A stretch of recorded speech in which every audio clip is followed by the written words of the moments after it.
So the government also is allowed to give patents and copyrights. That is Clause 8, to promote the progress of science and useful arts by securing for a limited time to authors and inventors the exclusive right to their respective writings and discoveries. So this basically allows a monopoly for a short time. Monopolies make a lot of money. So there's basically two different types of copyright type thing. First one is copyrighting an invention, and the second one is copyrighting more like a work of art, like music or pictures or a book. Uh, so this is to promote new things being made.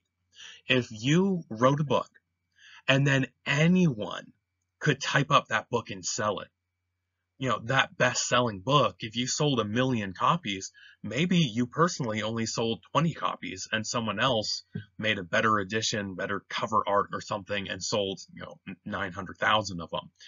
That's not fair. Imagine you wrote a best-selling song and it's just this most lovely song, but then all these other artists sing the song too, and maybe some other artist has a better voice than you or better whatever, and now everyone's buying their CD, not your CD. So you wrote the song, you performed the song originally, but other people are profiting off of it. That's not fair. What if you worked for years and years and years making a new medicine or making a new tool, and other people are making money off of that and you're not? Well, then why would you ever bother painting a new picture, writing a new book, singing a new song, making new medicines, making new tools, if you're not going to make money off of it? So this definitely does incentivize new stuff, art, science, technology. It encourages creativity and art and inventions by making them pay, making them profitable. There's some success stories in America and some really sad stories. Cyrus McCormick, guy invented the mechanical reaper. You just pull this machine behind a couple horses and it can reap the hay or the grain like 10 times faster than a person with a scythe can. He went to the World's Fair in London and he made $1 million in like a week selling hundreds of thousands of these. Eli Whitney made the cotton gin, and people basically pirated his idea, and he died penniless. So America has a lot of success and a lot of failure stories. You wouldn't download a cotton gin, would you? So don't download a movie. Intellectual property is just as protected as physical property. If people aren't allowed to steal your car, they're also not allowed to steal the designs for your new car. They're also not allowed to steal your song ideas. You can't do that. In the modern world, it's a crazy thing. The modern world, with DNA manipulation, there's crazy corporations like Monsanto, which is one of the world's evilest corporations. But Monsanto can go into string bean DNA and mess with it and make a monster string bean DNA to go all the way up to the clouds and steal the giant goose with golden eggs. And they go crazy, and then they have patented DNA because they invented it. They made their own DNA. Then they started patenting human DNA. There is a possibility that Monsanto owns part of your body, which is like, that's messed up, man. But they claim that owning human DNA sequences might help them with medicines in the future. Yeah, we'll see about that. Congress is also allowed to set up inferior courts to the Supreme Court. They're allowed to decide the number of courts, the size, meaning how many judges are there, the jurisdiction, where the different courts rule. They've made specialized courts that only specialize in one specific thing, like the Court of International Trade. It only deals with international trade disputes, or the tax court only deals with tax disputes. I don't know if these are state or federal, but there are often divorce courts that only deal with divorces. There are different judges who specialize in one very specific type of law instead of just the general catch-all court. And then one of the enumerated powers is to create DC. Congress got to make DC, but then also run it kind of like it was a state government, kind of like DC is a state and Congress is in charge of it, which is kind of weird. They also get to make rules for all federal-owned land, and the federal government, DC, does own quite a bit of land, forts and post offices and like national parks, that kind of thing, are not ruled over by the states. They are ruled over by Congress. Some want DC to become a state, which is totally legal. We'd probably have to make um, a constitutional amendment, but we could. There is a path forward to it. It is very unlikely. I think DC will always remain its own special thing, but a lot of people who live there say, hey, there is taxation. Congress gets to tax us, but we don't have any representatives in Congress, which is, it's weird, but I guess you could always move. And then lastly, the elastic clause. Congress can write laws. Hi guys, I'm back. Not a whole lot of real change with me or my symptoms, but I'm doing okay. And hopefully I should be back next Thursday. So a week from Thursday is when I'll be back, as long as everything goes according to plan. So stay safe, stay healthy, work hard, and get going on that Christmas play, why don't you?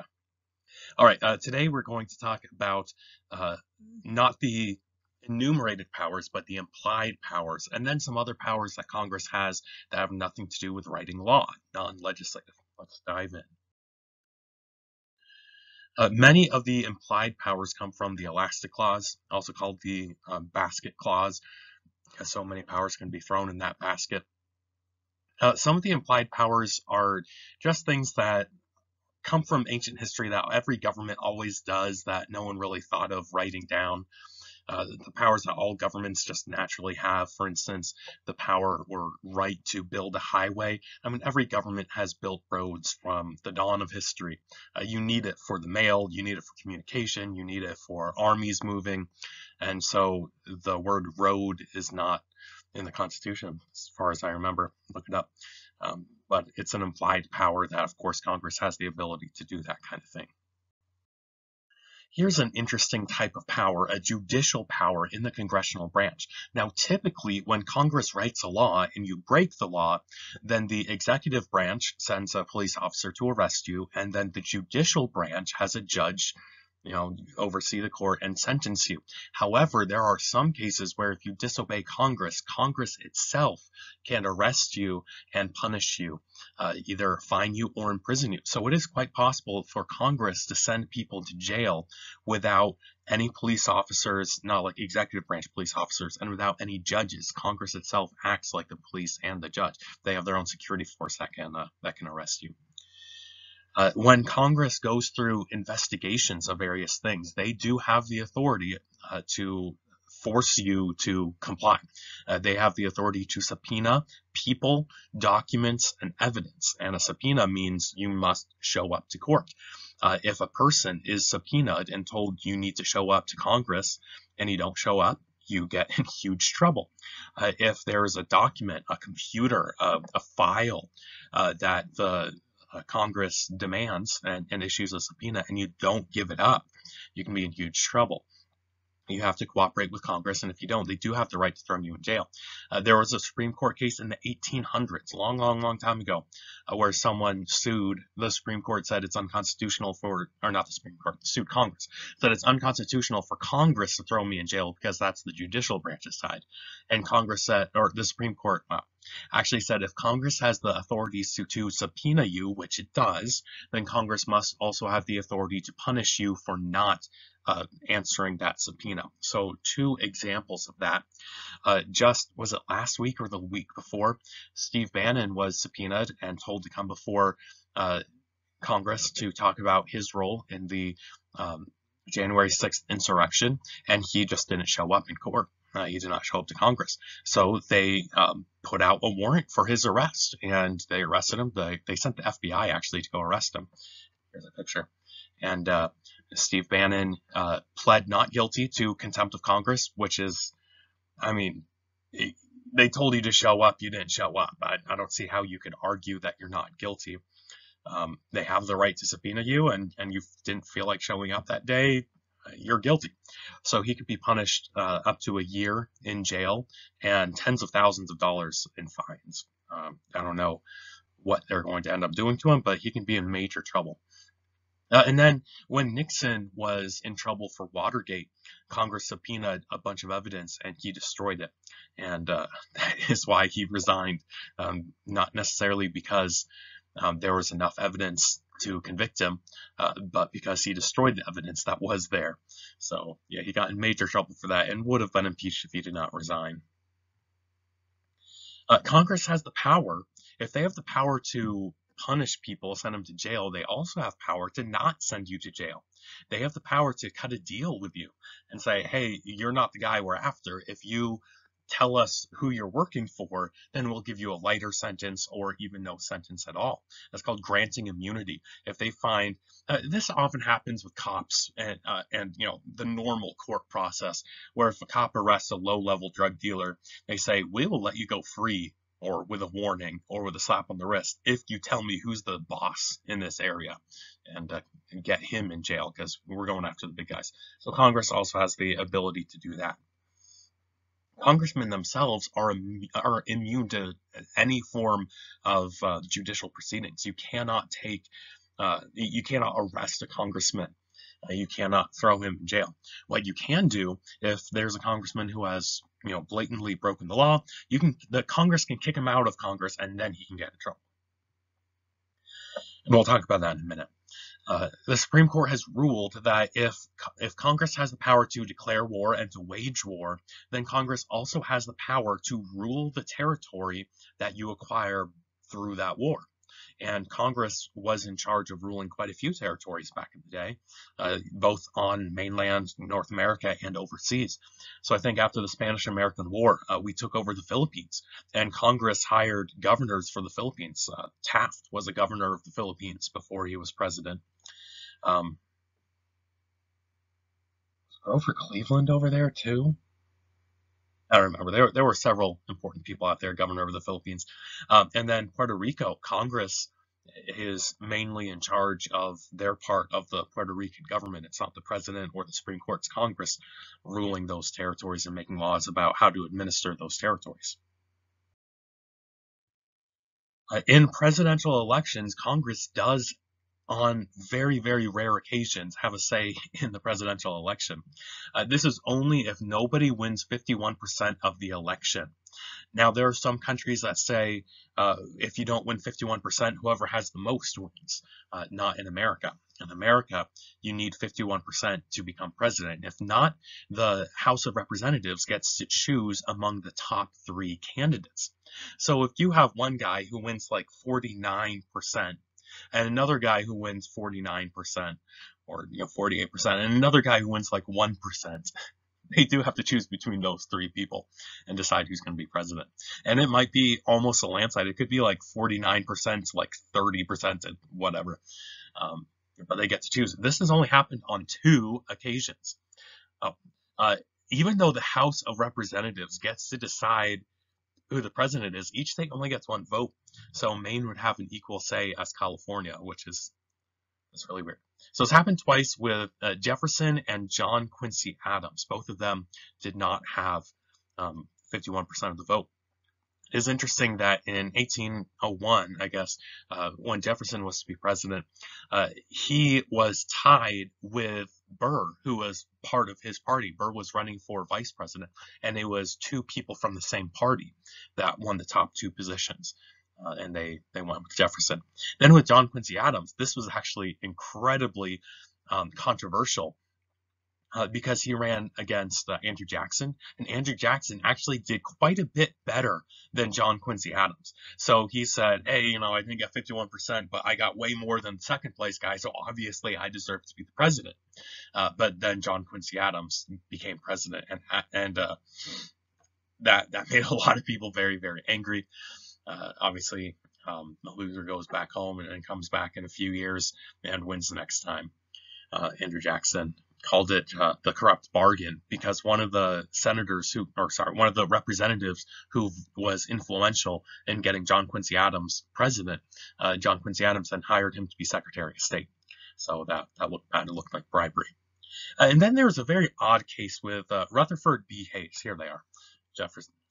Jefferson, John Quincy Adams, Rutherford B. Hayes.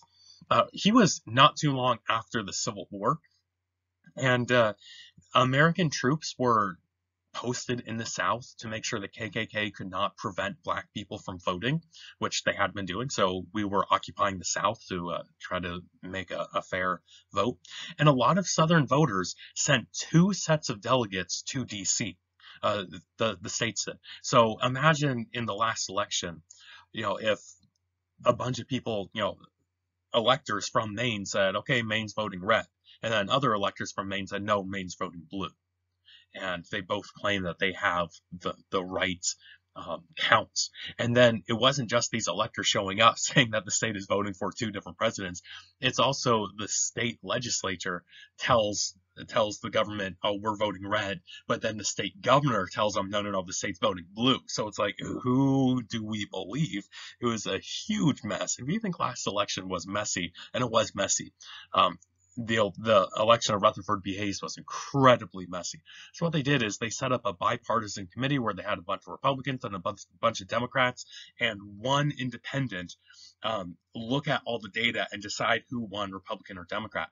And obviously they were split right down the middle. The Democrats said obviously the Democrats won, the Republicans said obviously the Republicans won, and the independent didn't want to vote. The independent resigned. The independent was then replaced with a Republican. So then they voted again on party lines. All the Republicans said the Republicans won. All the Democrats said the Democrats won. And obviously it seems that no one cares about the truth of who actually won the election. Each side just wants their person to win.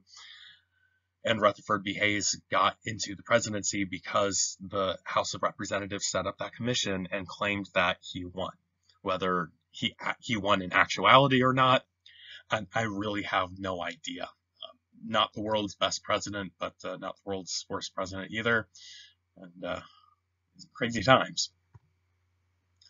A lot of third-party candidates won't get more than like 1 or 2% of the popular vote and get 0 electoral college votes. So there have been times throughout history where third parties say, there's no way we're going to get more than a few percent. So let's just try to make sure that neither Republican or Democrat can win. And if neither of them win, then we're in the running. And it's a very long shot. Never worked yet, but a very long shot trying to throw it in the House of Representatives. They tried to do this with Lincoln. When Lincoln was elected, there were a bunch of regional candidates running against him rather than one unified opposition, and it did not work. Lincoln won. The Senate goes through the same process today with the vice president. If get 51% of the vote, the president gets determined by the House of Representatives and the vice president by the Senate.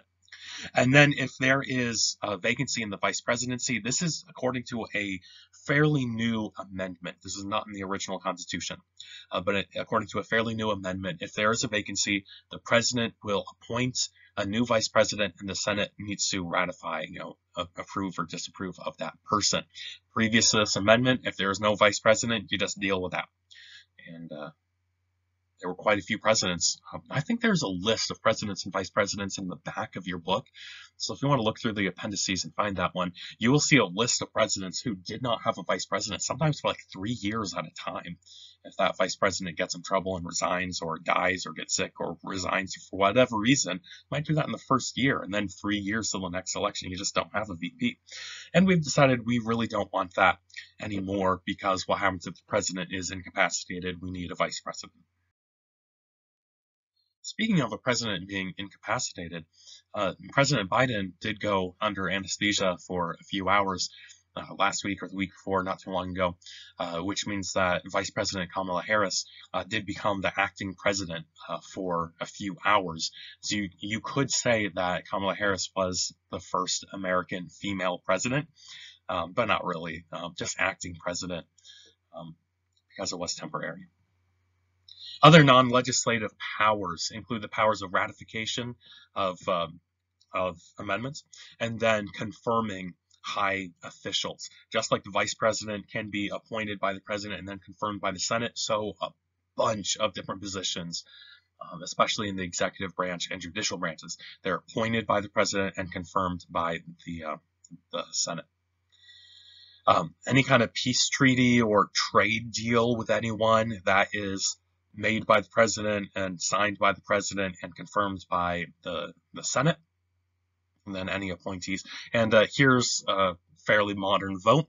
The nomination of Amy Coney Barrett of Indiana to be an Associate Justice of the United States Supreme Court.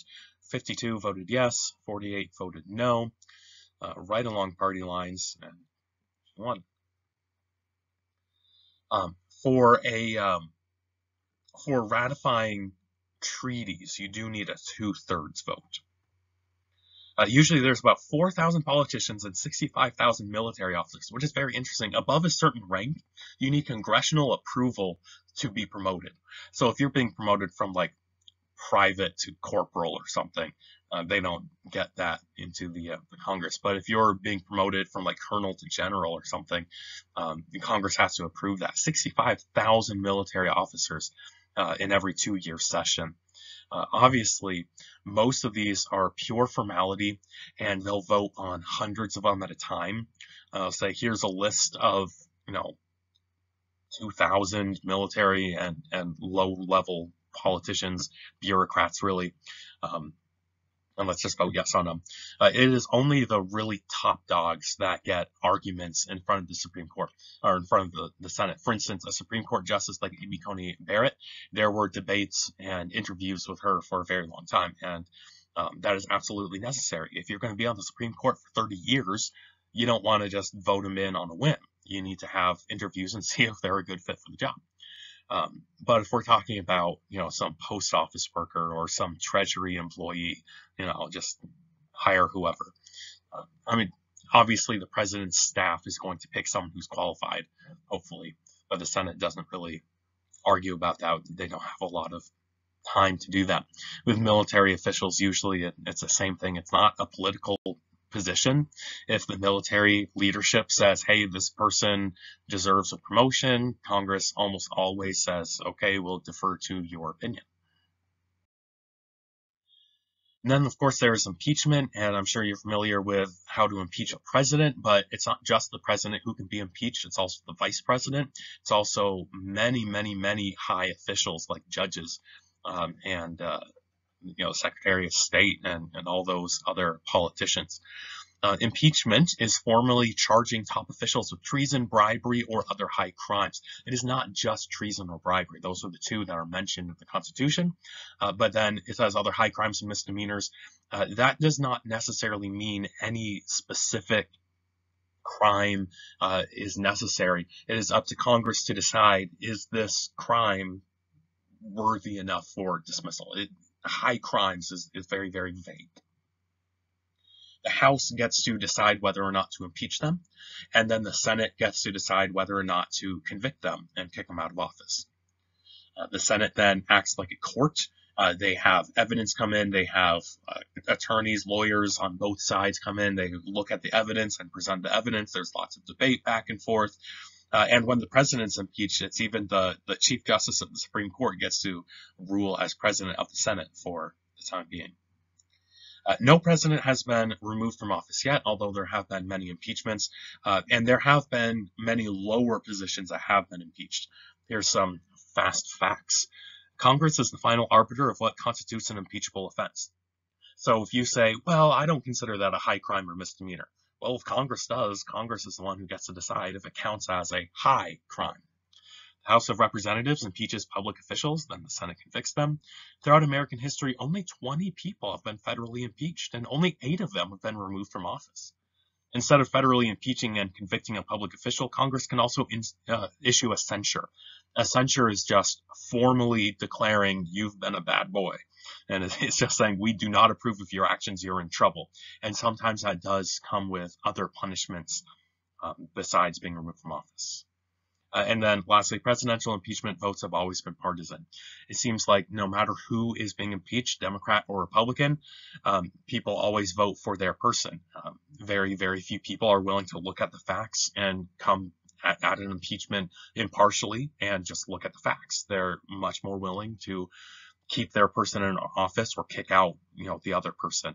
And I think that's very understandable. I also think it is a tragedy that our Supreme legislature is not interested in finding out the truth. It is interested in protecting their party and hurting the other party. And that goes for both parties. Congress gets to determine qualifications for themselves. They get to decide for themselves what it means to be a congressman and what kind of activities might disqualify you from being a congressman, and they get to kick out their own people. If you have a certain job like Speaker of the House or House Majority Leader or something like that, if you are considered unfit for the job for whatever reason, they can kick you out of that job. And that is very much easier than kicking you out of office, which might require an impeachment, removing you from like Speaker of the House or a committee, much, much easier.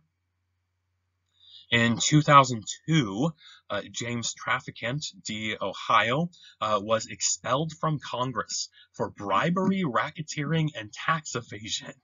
He's in a boatload of trouble. And of course, he's not the only one. There have been quite a few people who have not been expelled from Congress, but who have been censured for bad behavior of all kinds. Here is Anthony Weiner, a Republican, who it was found that he was sending inappropriate pictures to various people, and he got in trouble for that, and he apologized tearfully. And then like a week later, he sent more pictures, and this time I think it was like doing either an underage girl or someone who was like just turned 18. It's like, dude, that's so wrong. And he apologized again, and then I think he was caught for like a third time. It's like, dude, stop it.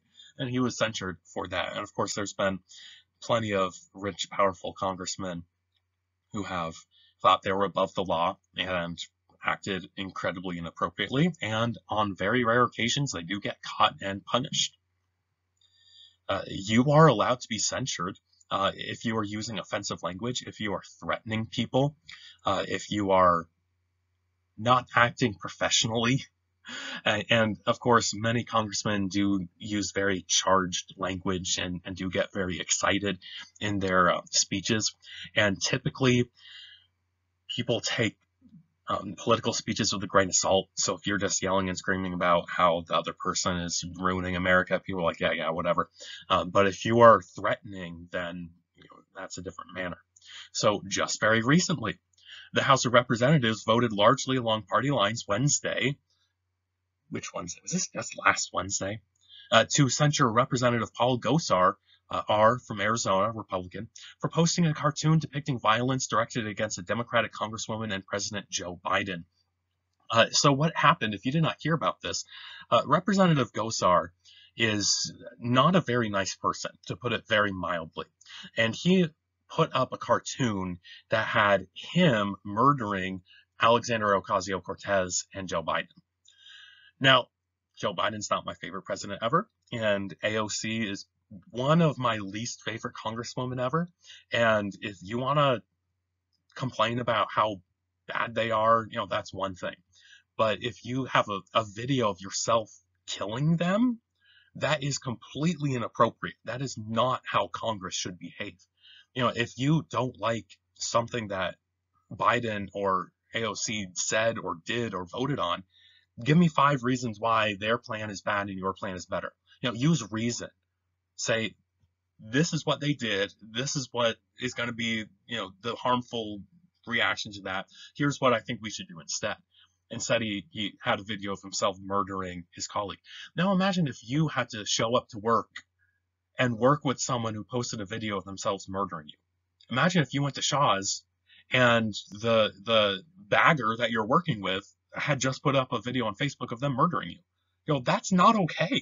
That is called hostile work environment. And they censured Mr. Gosar quite rightly. And he's not allowed to be on any committees anymore. That's part of his punishment. I really hope he does not win re-election. That is not how politics are supposed to be played. There have been occasions where congressmen have attacked one another. Right before the Civil War, a Democrat from the South beat up a congressman from the North. Congressman from the North said that a certain Southern congressman was cheating with his mistress and sleeping with a mistress who goes by the name of slavery. So he's accusing the South of, like, misconduct with the lady slavery. And so, that wasn't very polite, but bad.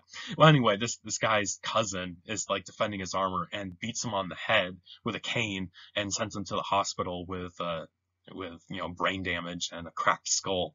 So one congressman nearly killed another congressman, and that's not the only time. There's been many times when the congressmen have attacked one another on the floor. Thankfully, not in recent history, but that is definitely something that you can get in trouble for. Many congressmen, both Republican and Democrat, do not pay their taxes.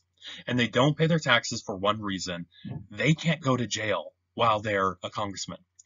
There have been non-congressmen who go to jail for 10 years or more for failure to pay taxes. Wesley Snipes, famous actor, just got out of jail like last year or the year before after 10 years in prison for not paying his taxes. There's been some congressmen who have been in Congress for decades and they haven't paid their taxes in decades. And you can't go to jail for that while you're a congressman, but what Congress can do is censure you. And that has happened on many dozens of occasions to both Republicans and Democrats. And that really bugs me, that a congressman who writes tax laws say, this is a fair tax law.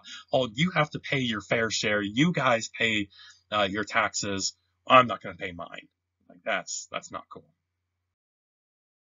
And then lastly, power to help make amendments in the Constitution. You need a 2/3 vote from both houses to propose an amendment and 3/4 to ratify. And as you've seen before, states conventions can get involved in this, but it is also possible for just Congress to propose and ratify an amendment. And the president has nothing to do with amendments, and the Supreme Court has nothing to do with amendments. It is just Congress's job. And that wraps up the non-legislative powers of Congress. Bye.